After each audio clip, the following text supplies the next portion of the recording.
Olá pessoal, sejam bem-vindos no canal SOS Supervisores. Meu nome é Ayrton Solvo Júnior e eu ajudo supervisores e líderes de produção a transformarem resultados consistentes em promoção e crescimento profissional. Hoje no episódio 47, uma sugestão de um seguidor em relação a um dos principais problemas que ele enfrenta no dia a dia, que não deve ser muito diferente do seu, porque eu, quando supervisor, também enfrentava muito esse tipo de problema, que é em relação a como reduzir os meus prazos de entrega ou os seus prazos de entrega em relação ao cliente. Então, se você gosta desse tipo de conteúdo, já deixa o seu like, que eu tenho bastante dicas, muitas dicas interessantes para você, e eu convido para você ficar até o final do vídeo comigo. Então vamos começar, que tem muita coisa boa pela frente. Pessoal, sem dúvida, a maior reclamação de um cliente, dentro de todas que ele costuma receber, sem dúvidas, é ele não ter peças para sua linha de montagem. É quando você começa a falhar consistentemente em relação à sua entrega a um determinado cliente, seja ele qual for, e ele começa a perceber e tem impactos em relação à produtividade dele.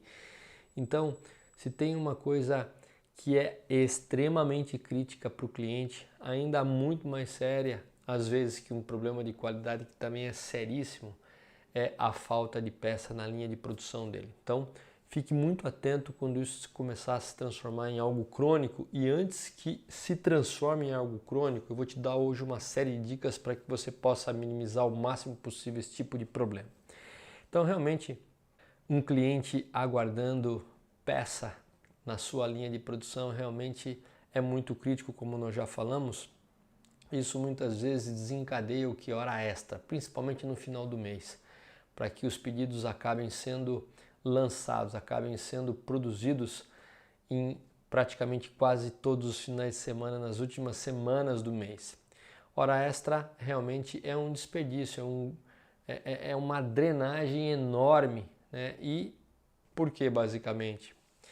As horas extras, elas deverão ser pagas com acréscimo de no mínimo 50%, né? Quando é de segunda a sexta-feira, e no domingos e feriados é 100%. Então, isso acaba sendo muito oneroso, esse tipo de desperdício, e faz com que realmente essa hora extra venha para cobrir alguma lacuna em relação a desperdício.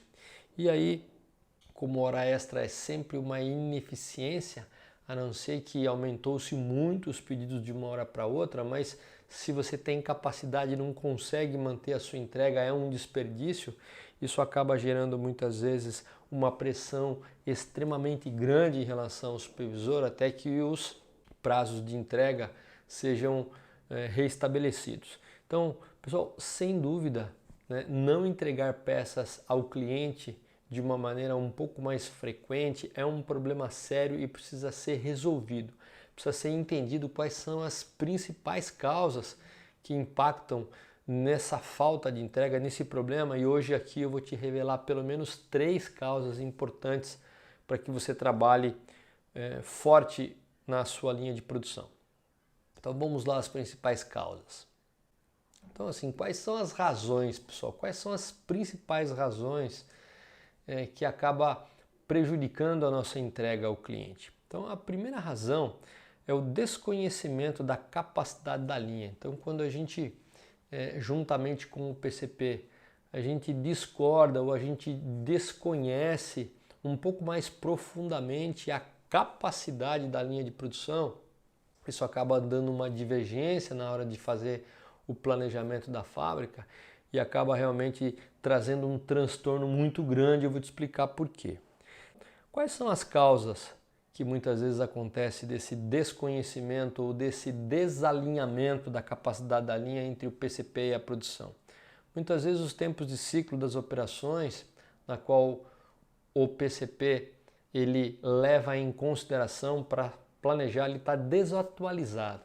Então, são dados que são lançados para a fábrica há muito tempo atrás, que as pessoas nem se lembram mais de onde foram coletados. Isso acaba dando uma divergência em relação a tudo que aconteceu ao longo do tempo na linha de produção. Então essa é uma primeira causa em relação a essa razão aí que é o desconhecimento da capacidade da linha da produção entre PCP e produção. A segunda causa é a consideração de tempo de ciclo médio. Eu vou te explicar daqui a pouco em relação a isso, mas a demanda de uma linha ela tem que ser calculada pelo planejamento em relação ao tempo de ciclo específico de cada produto e não em relação a uma consideração de tempo de ciclo médio, porque isso traz um problema, eu vou te explicar e revelar daqui a pouquinho. Outra causa em relação a essa primeira razão é o desconhecimento da operação restrição pela área de planejamento e até mesmo pela área de produção. Então você deve sempre fazer o seu planejamento em relação ao recurso de restrição de capacidade, aquele recurso que tem a menor produção horária por hora, né, da linha. E muitas vezes não é isso que acontece, a gente vai exemplificar. Então basicamente essa aqui está a primeira razão e as causas da primeira razão que causa a entrega ao cliente, a gente vai detalhar um pouquinho mais cada uma dessas três causas. Então vamos lá. Falando um pouquinho em relação à causa número 1, que é o tempo de ciclo das operações desatualizado, que faz com que a gente desconheça a real capacidade da linha e dê divergência entre PCP e produção. Qual é a dica para resolver esse problema, pessoal? Pelo menos nas operações restrição, que ditam o ritmo da linha, nós temos um trabalho de cronoanálise, né? Ou feito pela própria empresa ou terceirizado. A maioria desse tipo de trabalho hoje é terceirizado. A grande maioria não tem mais o serviço de cronoanálise para que mantenha aí os tempos de ciclo e, consequentemente, as produções horárias dessas operações, principalmente a operação restrição, atualizada. Por quê? Porque a cronoanálise, uma cronoanálise bem feita, ela leva em consideração os coeficientes de fadiga da operação. Ela leva em consideração os esforços mental, campo de trabalho, ou seja, o esforço que o operador faz no seu posto na qual está sendo cronometrado, o peso da carga em que ele movimenta e a própria postura que é exigida dele ao longo do tempo.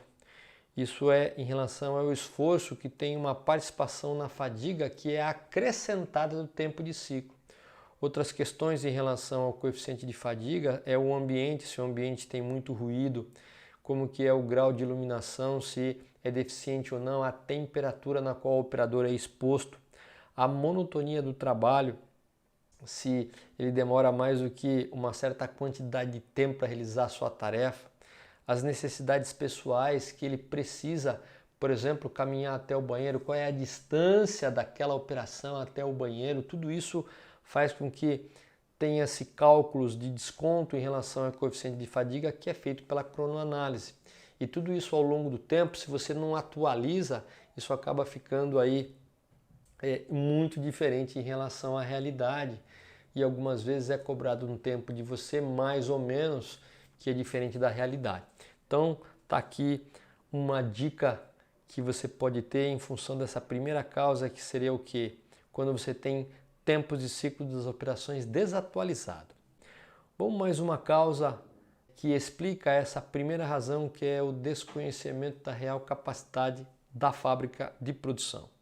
Pessoal, a segunda causa em relação ao desconhecimento da capacidade da linha é a consideração do tempo de ciclo médio, ou seja, ao invés do PCP fazer a consideração do tempo de ciclo específico para cada tipo de produto, ele acaba coletando, ele acaba considerando um tempo de ciclo médio para as peças que passam numa linha, e isso dá uma grande confusão. Eu vou explicar em detalhes qual é o fenômeno que acontece.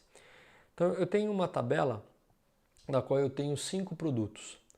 Cada produto tem um tempo de ciclo em minutos. Considere o tempo de ciclo em minutos. A peça A demora 15 minutos para ser concluída, a peça B 19, a peça C 30, a peça D 42 e a peça E 50. Poderia ser segundos, qualquer tipo de exemplo de unidade de tempo. Aqui o exemplo didático que eu trouxe são o tempo em minutos. E vamos dizer que a demanda por dia de cada produto é 30, 15, 10, 6 e 3 respectivamente a cada produto. Aqui tem um mix de produção. Se você pegar 30 e dividir pelo total de 64, você vai ver que 47 dos produtos em quantidade é do produto A, 23% dos produtos em quantidade é do produto B e assim por diante. Se eu multiplicar o tempo de ciclo em minutos pela quantidade de peças a serem produzidas por dia, eu vou ter a quantidade de horas demandado por essa peça na linha. Então, a peça A ela demanda 7,5 horas, a peça B 4,8 horas, a peça C 5 horas, a peça D 4,2 horas e a peça E 2,5 horas. Total 24 horas. Se eu tenho 24 horas disponíveis por dia de capacidade, o mercado está me demandando 24 horas, então capacidade menos demanda é igual a zero. É lógico que a gente sempre deixa uma quantidade de capacidade a mais. Eu vou planejar a minha demanda no máximo 80% da minha capacidade. Aqui eu coloquei 0 a 0 apenas para um exemplo didático, ok? Então aqui está uma determinada situação na qual eu tenho uma quantidade de mix de produto. Vamos agora uma outra quantidade de mix de produto para essa mesma peça. Lembrando que essa peça trabalha 3 turnos por dia, ou seja, eu tenho uma capacidade de 24 horas cheia, sem considerar inclusive a hora de almoço, ou hora de janta ou hora de ceia. Esse tipo de mix já é um pouquinho diferente, né?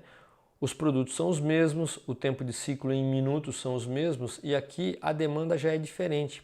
O produto A, na primeira vez eu produzi 15 peças, aqui eu produzi 4 peças. O produto B, 19, aqui é 6, ou seja, o mix, a porcentagem de cada produto em relação ao total ela é diferente. Então nesse primeiro mix eu tenho uma quantidade de 64 e no segundo mix eu tenho uma quantidade de 41, para que eu não ultrapasse a quantidade de horas de capacidade. Então é o mesmo exercício.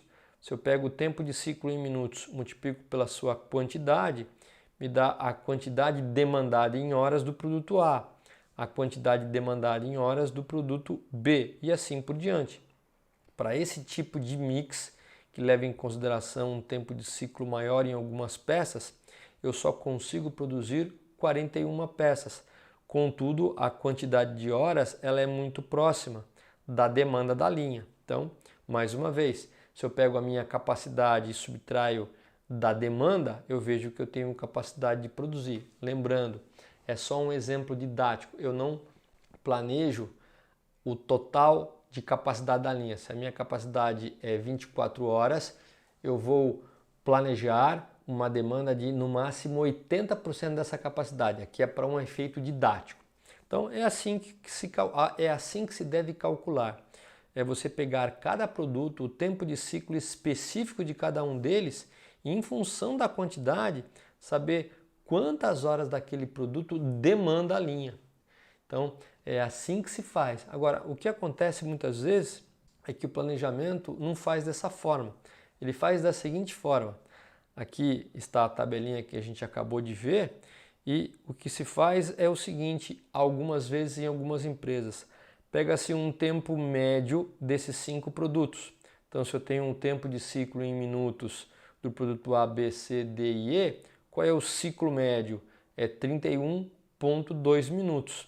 Então, quando eu pego a minha demanda, que é igualzinha da situação anterior, só que agora em vez de eu considerar o tempo de ciclo específico, eu vou considerar o tempo de ciclo médio, eu vejo que a minha quantidade de horas demandadas para cada produto, levando em consideração o tempo de ciclo médio, ela é de um total aqui de 21,3 horas. Então, dá a impressão que eu preciso de menos horas. Então, da primeira vez, quando eu fiz exatamente o tempo de ciclo específico por peça, a linha me demandou 24 horas. Nessa situação, com tempo de ciclo médio, levando em consideração a mesma quantidade, o PCP acredita que a linha só está sendo ocupada 21,3 horas. Então, 24, que é a minha capacidade, menos a minha demanda, que é 21,3, está faltando 2,7 horas. Então, vamos colocar mais produtos, vamos colocar mais peças para ser produzida nessa linha, quando na verdade você não vai conseguir produzir. Então, muita atenção quando o PCP leva em consideração um tempo de ciclo médio. Isso só pode ser feito quando as peças são muito similares, quando a complexidade de peças produzidas elas são muito similares em tempo, em forma e não tenham grandes variações, senão você vai sempre ter uma carga de planejamento muito maior do que sua capacidade. Então aqui está aí um problema quando você leva em consideração, ou o PCP leva em consideração o tempo de ciclo médio daquelas peças que passam diariamente na sua linha. Então, não considere o tempo de ciclo médio, né? Essa dica é que a análise da demanda pelo tempo de ciclo específico do produto que a gente já comentou, e salvo aquelas considerações que eu acabei de falar, quando as peças que são produzidas durante o seu dia, durante a sua semana, na qual está sendo calculada uma determinada carga, elas são muito similares. Então, está aqui algumas dicas para que você elimine esse problema em relação ao tempo de ciclo médio. A causa número 3, pessoal, que impacta aí em relação à capacidade da linha, que faz a gente muitas vezes desconhecer a real capacidade, conflito entre PCP e produção, é o desconhecimento das operações restrição na linha ou os recursos de restrição de capacidade. A dica que eu dou aqui é que você realmente tenha um conhecimento de qual é o seu recurso restrição na linha. O que é um recurso restrição? Eu sugiro que você assista ao episódio 26, na qual eu falo sobre a síndrome da eficiência, na qual aquele recurso de menor capacidade, aquela operação mais lenta no layout de fabricação, é que demanda o ritmo da linha, é que dita o ritmo da linha. Então é através dessa operação que o planejamento tem que fazer a sua programação. Se ele fazer a consideração de planejamento em cima de qualquer outra operação que tenha uma velocidade maior que a sua restrição, você nunca vai conseguir produzir a quantidade que eles estão planejando, que eles estão demandando. Então, muita atenção quando você desconhece qual é a operação restrição da sua linha.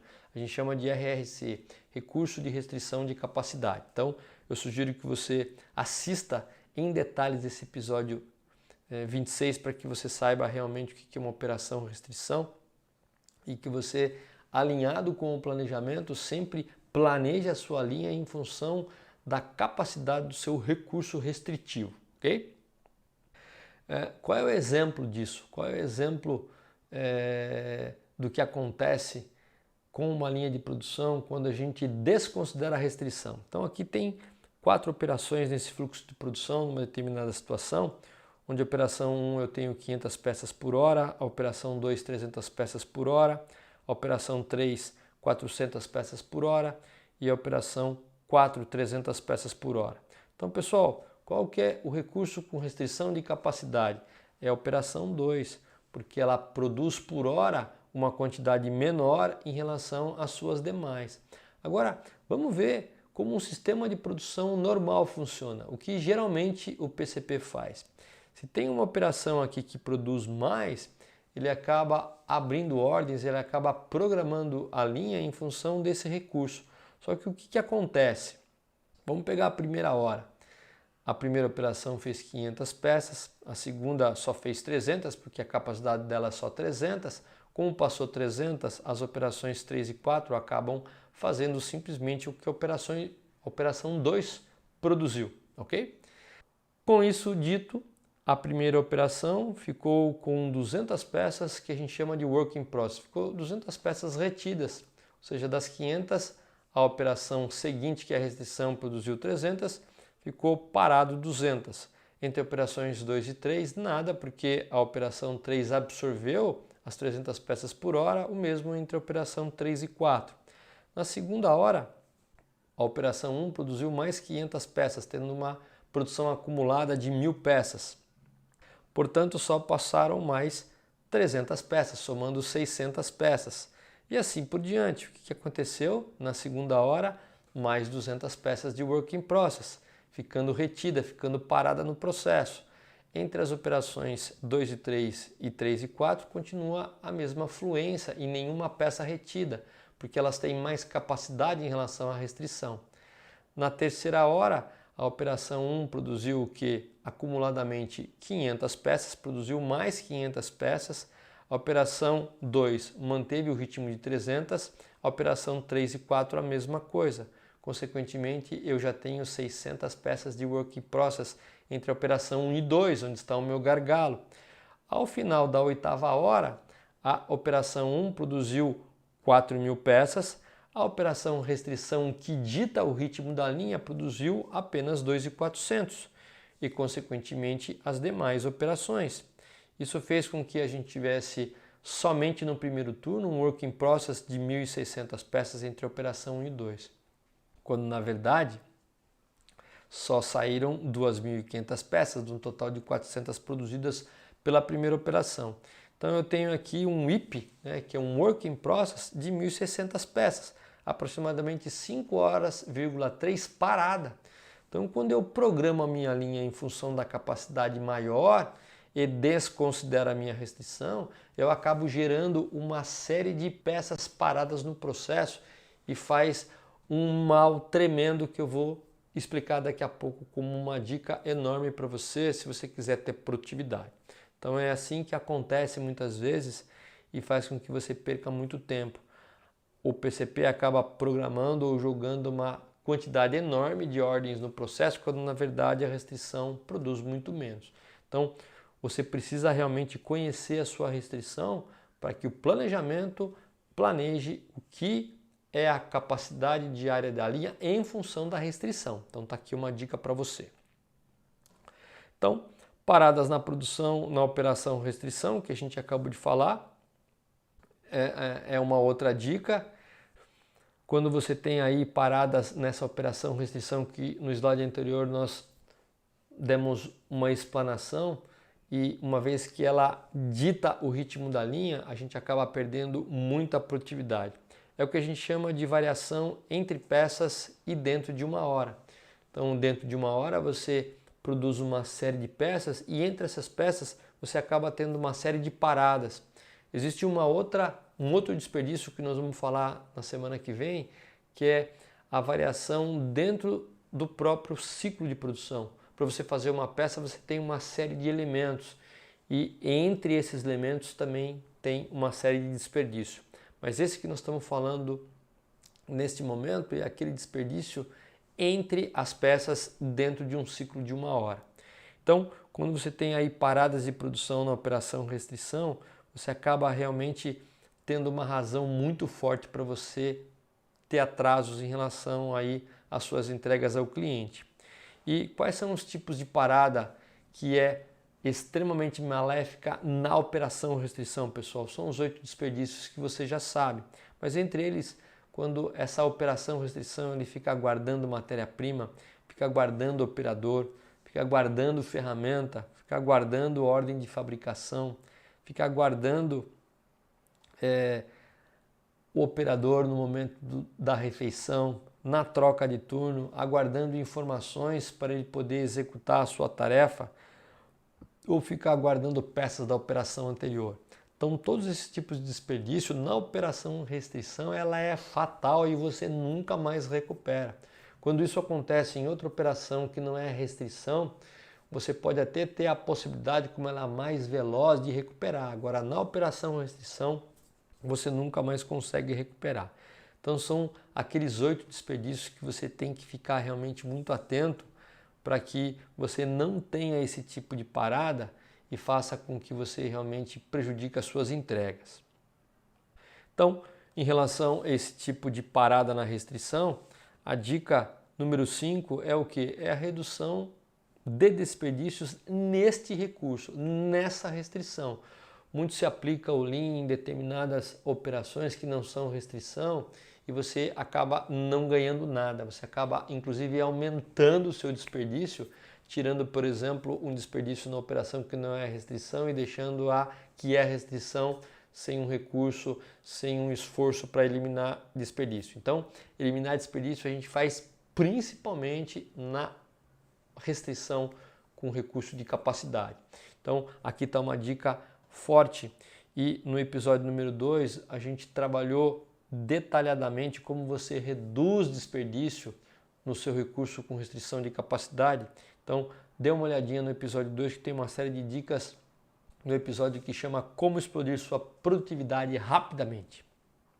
Então, aqui basicamente o que vale a pena nesse tipo de parada é você remover desperdício na operação número 2. Não importa você remover na operação 3, 4 e 500, né? Na operação 1. Então, o esforço que você tem que se dedicar é remoção de desperdício na operação número 2. É aqui que realmente você vai ter uma velocidade maior em relação à sua linha. Então, basicamente, a técnica para você eliminar aí esses desperdícios são as ferramentas do Lean dentro da operação restrição. Essa é a dica que eu te dou e não em qualquer outra operação.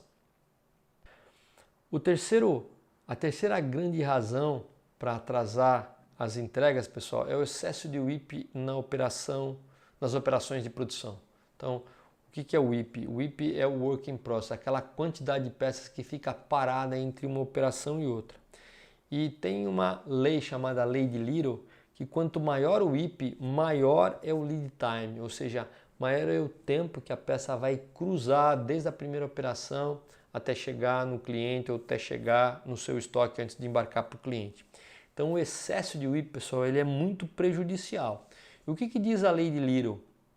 A Lei de Little diz que o lead time ele é igual à quantidade de work in process dividido pelo throughput. Vamos ver o que é cada um desses componentes dessa equação. O lead time é o tempo de processamento médio em horas, né? É aquele tempo que a peça leva para cruzar toda a linha, desde a primeira operação até a última ou até mesmo o seu estoque ou o cliente, dependendo da consideração que você faz de lead time. O que é o WIP? É o estoque ou fila média em processamento, aquela quantidade de peças que ficam paradas entre operações no seu processo. O que é o throughput? É a taxa média de processamento ou aquela quantidade de peças por hora que você faz. Então, o que acontece? Se você quer ter um lead time cada vez menor, né, a peça cruzar rapidamente a linha e você ter produtividade, você precisa ou você reduzir o WIP ou você aumentar o throughput, ou você aumentar a quantidade de peças por hora.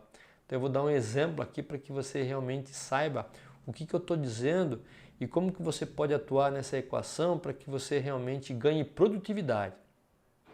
Então vamos dizer aqui que nós tenhamos essa linha que nós acabamos de ver, onde o throughput, né, é 300 peças por hora, que é o quanto a linha com recurso de restrição de capacidade ou gargalo, ela produz e dita o ritmo da linha. Então essa linha tem 300 peças por hora.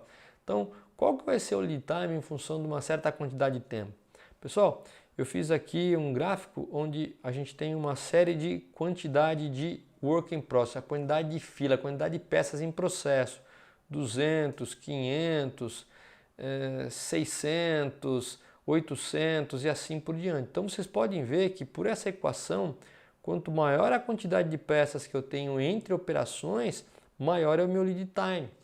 Então, por exemplo, se eu tenho aproximadamente 1.600 peças, que a gente ilustrou somente no primeiro turno, se você continuar a trabalhar constantemente, essa quantidade de WIP, ela sobe a cada turno 1.600 peças pelo menos, mas didaticamente, se nessa situação que o primeiro turno deixou, eu tenho 1.600 peças, com esse throughput de 300 peças, eu vou demorar um pouco mais de 5 horas para uma ordem de fabricação cruzar toda a linha, iniciando na operação 1 e terminando na operação 4, nesse exemplo didático. Contudo, se eu reduzo o meu work in process, né, de 1.600 peças para 900 peças, para um pouquinho mais do que a metade, eu faço com que o tempo de lead time, o tempo que essa ordem cruza da primeira operação até a operação número 4, já caia para aproximadamente 3 horas e meia. Então eu tenho aqui uma redução de 1 hora e meia sem fazer absolutamente nada no processo, só reduzindo a quantidade de work in process. Então, você reduzir a quantidade de work in process no processo é realmente muito poderosa. e como aproximadamente 90% do seu WIP ele fica na frente da restrição, você pode ir reduzindo a quantidade dele, ainda protegendo a sua restrição, fazendo com que a tua operação restrição não fique desabastecida e mesmo assim você possa cruzar o processo com muito mais rapidez. Aqui nesse exemplo prático, nós reduzimos de 1.600 para 900, 900 dividido por 300 dá o que? Aproximadamente 3 peças por hora de proteção. Então, se você regular, se você proteger, se você controlar o seu WIP por volta de 900 peças nessa situação, você vai ter mais produtividade, você vai ter um lead time menor, você vai ter muito menos problema para administrar e você vai entregar um produto muito mais rapidamente. Então está aqui aí uma dica para que você possa, através da redução do WIP, fazer com que o lead time seu diminua e você aumente sensivelmente a sua produtividade. Então, essa é uma dica extremamente simples e fácil do que você, por exemplo, ter que trabalhar para aumentar o throughput, para você aumentar aí quantas peças por hora através de remoção de desperdício, que leva tempo, e através do WIP você pode fazer com que essa produtividade aumente muito rapidamente. Então, pessoal, essa é a última dica que eu dou para você, que o WIP no processo é um grande causador de atrasos na sua entrega e como você reduzi-los, ok? Então, aqui é um resumo dos principais fatores que impactam na entrega que nós vimos hoje. Então, a primeira razão é o desconhecimento da capacidade da linha entre PCP e a produção. Então, muitas vezes, em função aí de coroanálise e mais algumas outras causas que a gente mencionou em slides anteriores, você acaba não tendo a atualização dos seus tempos de ciclo e realmente acaba muitas vezes tendo que planejar muito mais do que a capacidade da linha. Então nós falamos, entre outras coisas, a parte de cronoanálise e também falamos sobre a consideração do tempo de ciclo específico de cada produto ou o tempo de ciclo médio, que acaba dando muito problema. O segundo fator, a segunda razão, são paradas de produção na operação restrição. Então, quando você tem muita parada de produção na operação restrição, que dita o ritmo da linha, isso acaba realmente roubando muita produtividade, impactando na entrega. E o terceiro é o excesso de WIP na operação. Quando você tem muita fila no processo, quando você tem muita peça para cruzar a linha, cada ordem que é aberta acaba atrasando ainda mais. E quando você reduz o WIP, você pode você pode reduzir sensivelmente o lead time e aumentar a sua produtividade, entregando mais rapidamente a peça ao cliente. Então aqui está o resumo dos principais problemas que abordamos hoje. Então, pessoal, mais uma vez, muito obrigado por você estar comigo até esse momento. Deixe o seu like se você gostou desse conteúdo, faça seu comentário, compartilhe com os seus amigos, dê suas sugestões para que a gente possa melhorar cada vez mais o nosso canal. Então, esse é o SOS Supervisor, o canal que transforma resultados consistentes em promoção e crescimento profissional aí de líderes industriais e supervisores de produção, e conosco você vai sempre mais longe. Muito obrigado e até o próximo episódio.